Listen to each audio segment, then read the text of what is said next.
नमस्कार मित्रों, स्वागत है आपका सोहन कथा सागर पर।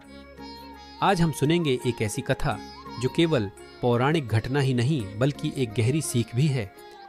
यह कथा है सती और दक्ष यज्ञ का प्रसंग। यह प्रसंग हमें अहंकार, प्रेम, त्याग और भक्ति का अमूल्य संदेश देता है। बहुत समय पहले ब्रह्मा के पुत्र दक्ष प्रजापति ने अपनी पुत्री सती का विवाह भगवान शिव से किया। सती बचपन से ही शिव की भक्त थीं।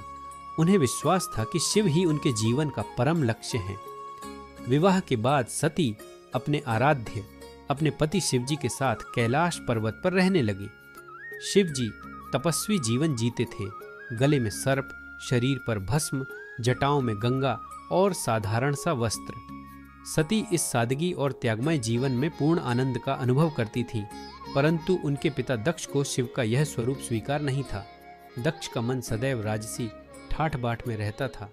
वे मानते थे कि उनका दामाद भी वैभवशाली और राजसी गुणों वाला होना चाहिए। उन्हें शिव का भस्म स्नान और श्मशानवासी स्वरूप अस्वीकार्य था। समय बीतता गया। एक दिन दक्ष ने अपने सामर्थ्य और वैभव को दिखाने के लिए एक भव्य महायज्ञ आयोजित किया। इस यज्ञ में उन्होंने सभी देवताओं, ऋषियों, महर्षियों और लोकपालों को आमंत्रित किया। यज्ञशाला का दृश्य अद्भुत था।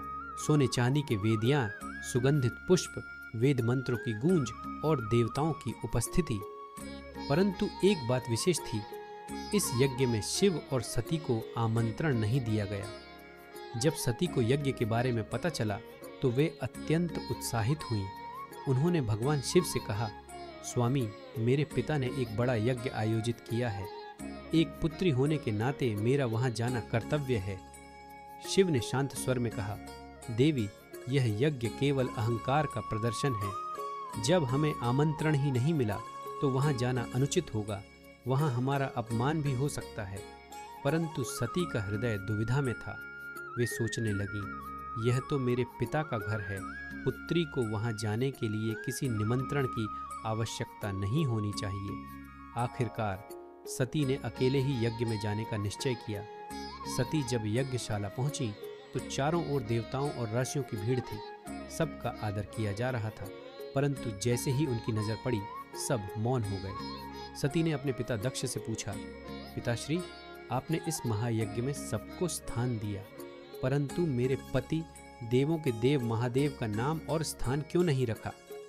दक्ष ने कठोर और घमंड से भरे स्वर में उत्तर दिया, शिव कोई देव नहीं है। वे भूतों प्रेतों के स्वामी हैं, वनवासी हैं, भस्म और राख से लिपटे रहते हैं। वे इस यज्ञ के योग्य नहीं। यह सुनकर सती का हृदय फट गया। सभा में उपस्थित सभी मौन हो गए। कोई भी शिव के इस अपमान का विरोध करने का साहस न कर सका। सती ने व्यथित होकर घोषणा की, आज मैं देख रही हूँ कि इस शरीर ने मेरे आराध्य का अपमान सहा है। यह शरीर मेरे लिए अब व्यर्थ है। मैं इस जन्म के बंधन को छोड़ रही हूँ। फिर योग शक्ति से सती ने अपने प्राण त्याग दिए। जैसे ही सती ने आत्मदाह किया, यज्ञशाला में भय और क्रंदन छा गया। सभी देवता स्तब्ध रह गए। जब यह समाचार कैलाश पहुंचा तो शिवजी का हृदय शोक और क्रोध से भर गया। उन्होंने अपने जटाओं से एक केश खींचकर भूमि पर पटका। उससे उत्पन्न हुआ वीरभद्र, शिव का अंश, अग्नि की ज्वाला के समान तेजस्वी। शिव ने आदेश दिया, वीरभद्र, उस यज्ञ का विध्वंस करो। दक्ष ने न केवल मेरा बल्कि समस्त धर्म का अपमान किया है। वीरभद्र और गण यज्ञशाला में पहुंचे। वहां भयंकर युद्ध हुआ। देवता और ऋषि भागने लगे। यज्ञ की वेदियां टूट गईं, अग्नि बुझ गई और वातावरण में हाहाकार मच गया। अंततः वीरभद्र ने दक्ष का वध कर दिया और उसका मस्तक अलग कर दिया। यज्ञ पूरी तरह नष्ट हो गया। बाद में ब्रह्मा और विष्णु ने आकर शिवजी को शांत किया। उन्होंने प्रार्थना की कि धर्म और व्यवस्था को बनाए रखने के लिए दक्ष को पुनर्जीवित कर दिया जाए।